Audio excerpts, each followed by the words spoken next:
Estou recebendo aqui com muito prazer a doutora Priscila Obregon. Ela é a única cirurgiã pediátrica do noroeste do estado. Agora ela vai explicar a diferença entre cirurgiã pediátrica e pediatra. Ela não é pediatra, na verdade é cirurgiã. Doutora Priscila, muito prazer por ter vindo, bom dia. Bom dia, prazer. Prazer é todo nosso. Vamos começar com a sua... A senhora é santo-angelense ou não?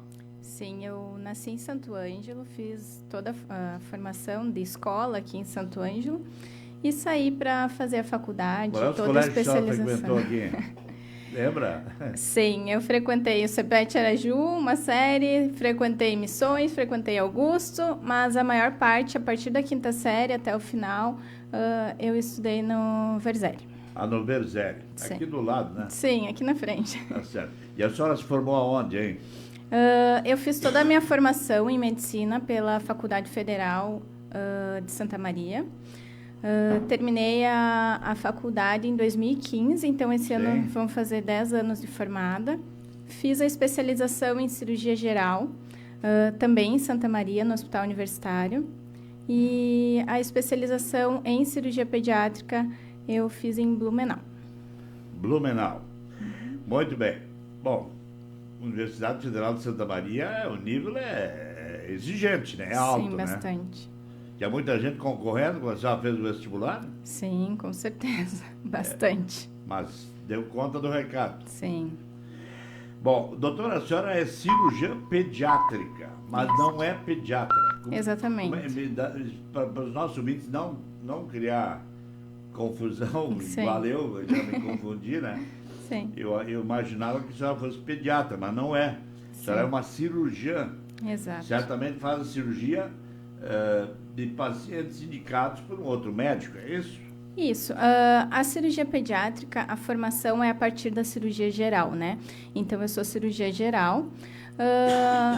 E depois a gente faz mais 3 anos de especialidade só em cirurgia pediátrica, né? É uma especialidade cirúrgica. Claro que durante esses 3 anos de formação, né, o contato maior são com pediatras, né? Então, é muito diferente a criança do adulto. Então, por isso que necessita esses 3 anos a mais de residência para saber as peculiaridades da criança e tudo mais, né? A gente não faz parte da pediatria, que o pediatra ele vê a parte clínica da criança, o acompanhamento, desenvolvimento, doenças clínicas, né? Então, normalmente a cirurgia pediátrica, ou quem indica a cirurgia, às vezes, né, quem avalia primeiramente esse paciente é o pediatra, ele acaba encaminhando, né? Então, a gente tem uma relação bem próxima com os pediatras, né? Mas não faz parte da formação a pediatria.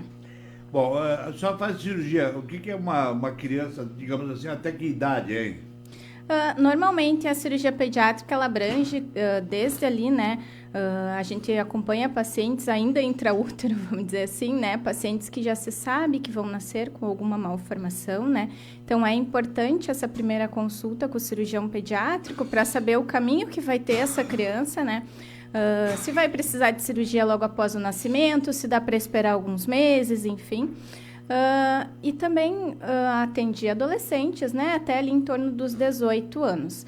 Algumas doenças oncológicas, principalmente, né, na parte de câncer infantil, pacientes ali com 20 anos têm algum tipo de câncer mais da parte pediátrica, vamos dizer assim, né, que acomete mais crianças. Então, às vezes, acaba o cirurgião pediátrico assumindo também essa parte. E a senhora tem clínica aqui em Santo Ângelo? Sim, eu estou atendendo no CAD, na Clínica do Aparelho Digestivo, ali na Barão, e em frente à Unimed, e cirurgias no Hospital Santo Ângelo, por enquanto. Qual é o tipo de doença que mais afeta crianças, por exemplo? A senhora falou da situação interina, do útero, ainda no útero, né? Uhum. Qual é o principal problema das crianças? Porque às vezes os pais chegam no consultório já nervosos, Com certeza. não conseguem detectar qual é o problema do filho, Sim. né? E uma criança com 2, 3 anos não sabe dizer o que ela tem. Uhum. Então, o médico tem que ser um especialista também nisso, né? Sim, isso. Assim, as doenças mais comuns na infância, né, são mais relacionadas à parte da urologia pediátrica, né? Então, algumas malformações em relação a testículos, né, fimose, também acomete bastante a parte de hérnias e tudo mais. Algumas malformações também são comuns, né, como ali da barriguinha, às vezes nasce, né, com alguma malformação na parede do abdômen, ali na pele, enfim. Então, às vezes precisa operar no dia que nasce, logo após o nascimento. Mas o mais comum é da parte da urologia pediátrica, né? Ano passado eu também fui para um acompanhamento, né, do serviço de urologia pediátrica na Espanha, em Barcelona, que é um centro de referência mundial em urologia pediátrica, né? Então, assim, essa parte da urologia, né, malformações renais e infecções urinárias na criança e tudo mais, é bem importante na nossa área. E aí tem que fazer cirurgia. Cirurgia. Alguns casos não necessariamente precisa da cirurgia, né? Mas a gente precisa acompanhar a cada 3, 6 meses para ver o desenvolvimento, se isso vai se resolver sozinho ou se vai precisar da cirurgia mesmo. Uma criança pode nascer com leucemia, por exemplo? Assim, dificilmente a leucemia congênita, mas existem casos, sim.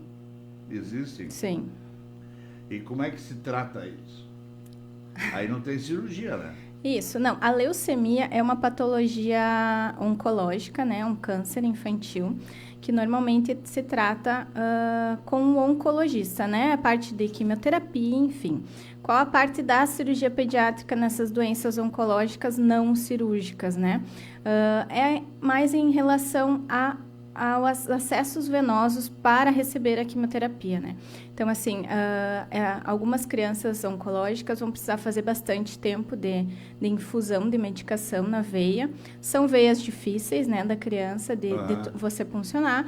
Então, a cirurgia pediátrica entra nessa parte, né, de pegar um catéter mais prolongado que consiga aguentar praticamente todo o tratamento, né? Então, a gente pega uma veia bem profunda no centro cirúrgico para essa criança receber o tratamento adequado. O catéter você introduz um...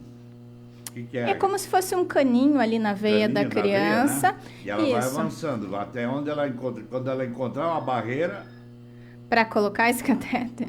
A gente coloca esse catéter... Estamos falando do catéter cardíaco, por exemplo. Isso, assim. Na parte, então, da oncologia, né, da leucemia, vamos dar um exemplo. A criança precisa de uma veia prolongada, que dure meses, às vezes anos, para o tratamento, né? Então, a gente punciona, né, essa veia através de um ultrassom. Então, a gente tem que ser adaptado ao uso do ultrassom, punciona essa veia e posiciona bem na entrada ali do coração mesmo, tá? E essa veia vai ficar ali, esse caninho vai ficar ali e ele é colocado na pele, o acesso dele. Então, cada vez que a criança tiver que fazer uma medicação, né, tiver que fazer a quimioterapia, é só colocar a agulha direto ali no catéter, não precisa ficar procurando a veia. O catéter já está dentro da veia, né? Isso facilita bastante o tratamento. Uma criança já fazendo quimioterapia? Sim, às vezes, infelizmente, precisa. Mas a quimio é um tratamento pesado, não? Pesado. Esse é o que faz o cabelo cair? Sim. A grande parte da quimioterapia na criança, o cabelo cai, sim. Eu não sei se a senhora tem condições de me responder, mas por que o cabelo acaba caindo, hein? É por causa da medicação, né? Tem dentro da medicação alguns tipos de quimioterápicos, né? Eles têm esse efeito colateral que é a queda de cabelo. Mas é terrível, né? Imagina, né? Mas o bom da criança é que eles normalmente se recuperam bem, assim. Sim, eles têm uma taxa de cura bem alta nessas patologias, né? Então, a criança eu gosto por causa disso, assim, eles têm uma recuperação boa. Se eles estão doentes, eles estão doentes, né? Então, assim, a gente consegue, às vezes eles não sabem falar o que estão sentindo, mas a gente só no olhar a gente já percebe a criança. A senhora está há quanto tempo em Santo Ângelo? Eu estou há alguns meses, cheguei em março. Março, abril e maio. Isso, 3 meses, é. E a senhora estava onde antes? Em Blumenau. Em Blumenau? Mas é santo angelense, né? Veio para cá puxado pela família, não? Isso. Da saudade? Exatamente. Aí eu saí para fazer toda essa minha formação, né? E a ideia era voltar para Santo Ângelo, né? E essa região também que na minha especialidade acaba que não tem especialista, né? Os pacientes têm que sair daqui muitas vezes, ir para, enfim, Passo Fundo, Santa Maria, Porto Alegre, muitas vezes para fazer cirurgia simples, né? Então, assim... O Hospital de Clínicas de Ijuí está por começar um processo de construção de um hospital infantil. Sim. Que é exatamente para atacar essa parte mais oncológica, né? Isso aí vai ajudar muito, não? Com certeza. Para a família, né, já é uma patologia que atinge, né, toda a família, assim. Eu falo que às vezes a criança é a que menos sente essas doenças. Então, só de tu ter um tratamento mais perto de casa, não precisa fazer viagens longas durante esse período, às vezes precisa se mudar, inclusive, de cidade, né? Então, assim, com certeza, um hospital infantil para a região vai trazer muitos benefícios. A senhora é da família Obregon, quem é que são os seus pais? Meus pais, eles estão morando agora em Vitória das Missões, mas eles moravam aqui em Santo Ângelo. Ah, sim. Tá bom, então. Um abraço para eles, viu? Obrigada. Um abraço também. Estão me ouvindo, será? Com certeza. É? Sim. Manda um recadinho para eles, Não, um abraço aí para meus pais, para toda a minha família. Tá bom, doutora Priscila Obregon. A senhora já tem feito muita cirurgia aqui em Santo Ângelo nesses 2 meses ou não? Assim, para Santo Ângelo eu já estou vindo há alguns meses, né? Desde o ano passado eu estava vindo atender uma demanda. A senhora vinha atender aqui. Sim. Eu estava vindo atender desde o ano passado uma demanda de pacientes, né, que estavam na fila de espera longa. Então eu comecei a atender, a operar alguns pacientes. Então já faz um tempinho assim que a gente tá operando os pacientes aqui em Santo Ângelo. Tá bom, então. A senhora dá atendimento também no hospital regional aqui? Sim, ali no hospital regional, o atendimento. Unimed, não? Por enquanto a Unimed não. Tá bem, então. Muito obrigado, doutora Priscila Obregon. Eu que agradeço, obrigada. A senhora é a única cirurgiã pediátrica aqui na região? Isso, os mais próximos estão em Passo Fundo, Santa Maria. Nossa, olha só. Então quer dizer que uma criança precisa de uma cirurgia aqui, sim, ela teria que ser levada a Passo Fundo, ou Santa Maria. Hoje sim. Quer dizer, hoje precisava. Hoje não mais. Mas a senhora, olha, parabéns por ter escolhido Santo Ângelo. Obrigada. Isso aí é para encher uma lacuna que realmente tem, né? Sim. Como também faltam médicos pediatras. Sim, falta aqui em Santo Ângelo. Falta, né? Por que essa carência de médicos pediatras?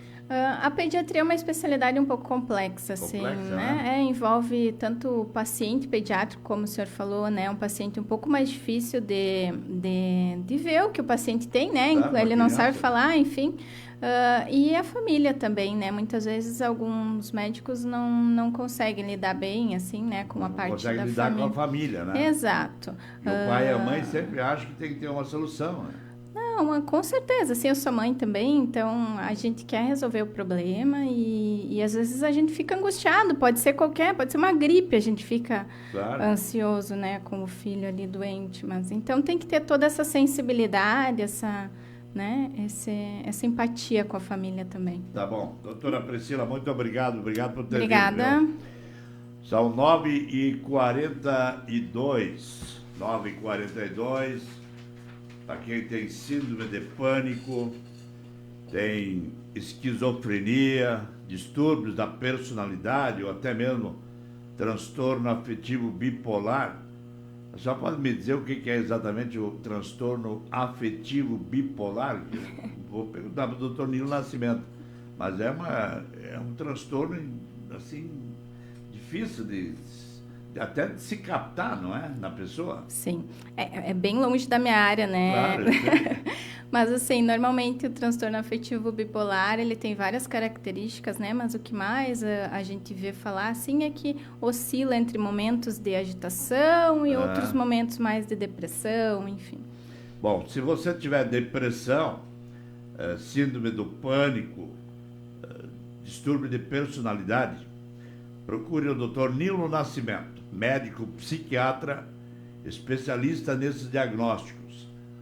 com acompanhamento e tratamento de diversos transtornos emocionais e mentais.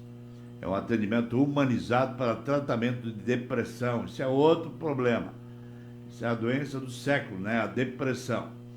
Dr. Nilo Nascimento atende no Centro Clínico Leonardo da Vinci, na rua 15 de novembro, número 1203. Telefone WhatsApp é o 992027474.